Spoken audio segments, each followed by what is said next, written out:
Bonjour à toi et bienvenue dans cette nouvelle vidéo. Aujourd'hui, on va faire le point sur le matériel dont vous avez besoin pour faire des vidéos immobilières en 2025. On va commencer avec le matériel indispensable, puis on enchaînera avec le matériel qui va donner un plus à tes vidéos. En plus de ça, je vais te proposer plusieurs gammes de produits à différents prix et tu trouveras directement les liens pour les acheter en description. Alors pour faire une vidéo, l'outil le plus indispensable est une caméra. Et oui, il est littéralement impossible de faire une vidéo sans caméra. Quand je parle de caméra, je parle de tous les appareils ayant la capacité d'enregistrer des vidéos. Donc ça peut être une caméra, un appareil photo ou encore un smartphone. Pour faire ce choix, tout va dépendre de tes objectifs et de ton budget. Pour les vidéos rapides sur les réseaux sociaux au format vertical, un smartphone assez récent fait tout à fait l'affaire. Pour les formats plus longs et horizontaux, il serait plus judicieux d'utiliser un appareil photo caméra. Peut-être que vous en avez déjà un pour prendre des photos des propriétés. Dans ce cas-là, c'est parfait. Pour un budget inférieur à 1000 €, vous pouvez vous procurer un Canon EOS R50 avec un petit objectif 18-45 mm, simple et efficace pour un prix de 809 €. Ou encore un Sony ZV-E10 avec objectif 16-50 mm pour 749 €. Avec ces appareils, vous pouvez réaliser des vidéos de présentation de propriétés d'excellente qualité. Si tu as un plus gros budget et que la vidéo horizontale fait partie du cœur de ta stratégie, tu peux investir dans un Sony Alpha 7 III avec son objectif 28-70 mm pour seulement 1849 €. J'utilisais cet appareil dans l'agence où je travaillais avant et la qualité est incroyable, je vous le recommande. Si tu n'envisages pas de réaliser des vidéos longues au format horizontal, mais seulement des vidéos courtes au format vertical pour tes réseaux sociaux, tu n'as pas besoin d'une caméra, mais seulement d'un smartphone. Alors si tu te demandes quel smartphone utiliser, j'ai envie de te dire que tu es un peu libre de choisir. Il faut juste qu'il soit assez récent et qu'il puisse filmer en 4K et 60 fps. FPS, c'est images par seconde. Donc par exemple, pour les iPhones, on peut filmer en 4K et 60 fps à partir de l'iPhone 12. Les modèles précédents ne filment pas en 60 fps. Je te conseille quand même de filmer avec un iPhone. Je ne sais pas si tu as remarqué, mais quand tu filmes avec une autre marque, la qualité est incroyable. Mais lorsque tu publies avec ce même téléphone sur les réseaux sociaux, et notamment Facebook et Instagram, on a une perte de qualité. Donc au final, les vidéos faites par les iPhones sont de meilleure qualité que les autres marques.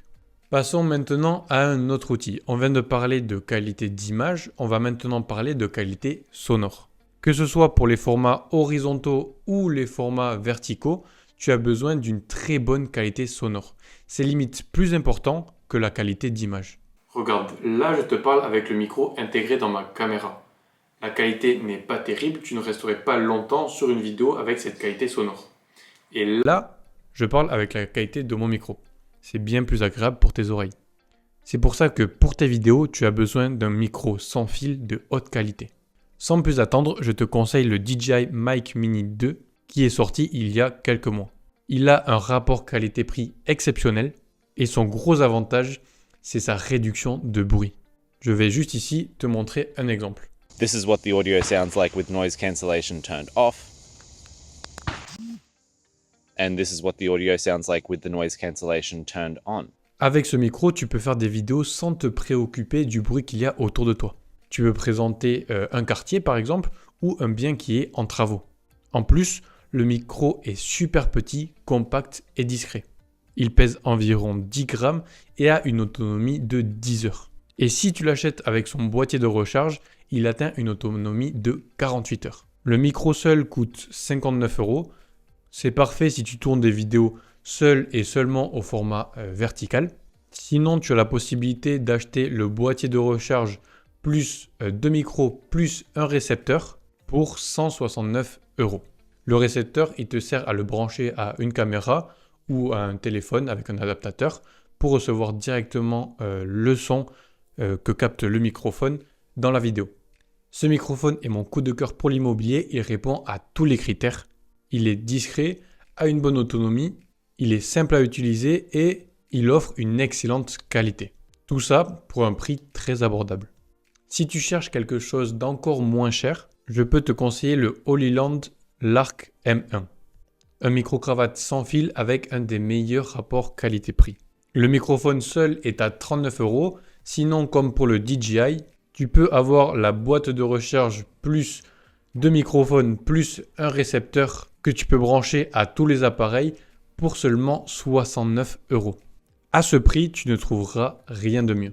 La qualité du DJI reste quand même supérieure, mais j'ai regardé des tutoriels avec des démonstrations en direct sur YouTube et pour 69 €, c'est vraiment incroyable. Tu as maintenant une excellente qualité sonore et une bonne qualité d'image. Et pour que cette qualité d'image passe de bonne à excellente, il te manque un accessoire clé et indispensable, un stabilisateur. Que ce soit pour une caméra ou pour un iPhone, tu as besoin d'un stabilisateur pour avoir une image fluide et agréable. Regarde la différence d'une vidéo sans et avec le stabilisateur.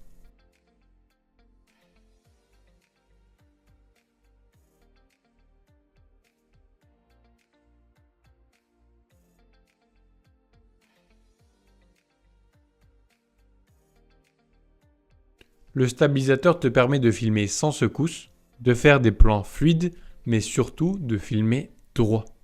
Si tu souhaites uniquement faire des vidéos avec un smartphone au format vertical, pour moins de 100 €, je te conseille le DJI Osmo Mobile SE à 79 €. C'est un stabilisateur classique, je l'ai souvent utilisé pour filmer mes collègues et pour 79 €, il fait totalement l'affaire. Après, DJI propose des gammes supérieures de stabilisateurs, comme le Osmo 7P, qui propose un meilleur rendu et aussi plus d'options, notamment le suivi du visage, le capteur de geste, une lumière et un capteur de micro pour 159 €. Si tu as le budget, ça vaut vraiment le coup, surtout si tu utilises un microphone de la même marque, car tu n'as pas besoin d'ajouter le son au montage, il sera directement sur la vidéo. Maintenant, pour les stabilisateurs de caméra, je vais encore vous proposer un stabilisateur de la marque DJI. Je ne suis pas sponsorisé, mais leurs produits sont vraiment top. Et c'est très avantageux pour la connectivité d'utiliser des appareils DJI. Donc je vous conseille le DJI RS4 Mini. La stabilisation est impressionnante. Il est compact, facile à ranger et à transporter. Il peut suivre le visage et réagir à des gestes. Donc par exemple, si vous êtes en train de présenter une propriété et que vous montrez quelque chose qu'il y a au plafond, le stabilisateur peut suivre votre geste et montrer ce qu'il y a au plafond. Tu peux aussi en 10 secondes passer ta caméra du format horizontal à vertical. Et pour ça, tu n'as pas besoin d'accessoires supplémentaires. Et puis si en plus de faire des vidéos avec ta caméra, tu souhaites faire des vidéos avec ton smartphone, le stabilisateur est compatible. Le stabilisateur est vendu au prix de 389 €. N'oublie pas, je te mets tous les liens des produits que je cite en commentaire. Si tu cherches un stabilisateur à moins de 300 €, je te conseille le Zhiyun Weebill S, qui est au prix de 299 €. Je l'ai beaucoup utilisé et c'est un excellent stabilisateur pour caméra. Il n'est pas adaptable pour filmer avec un smartphone, mais on peut mettre la caméra au format vertical avec un accessoire supplémentaire. Le problème, c'est qu'il va falloir démonter une pièce du stabilisateur et en remonter une autre.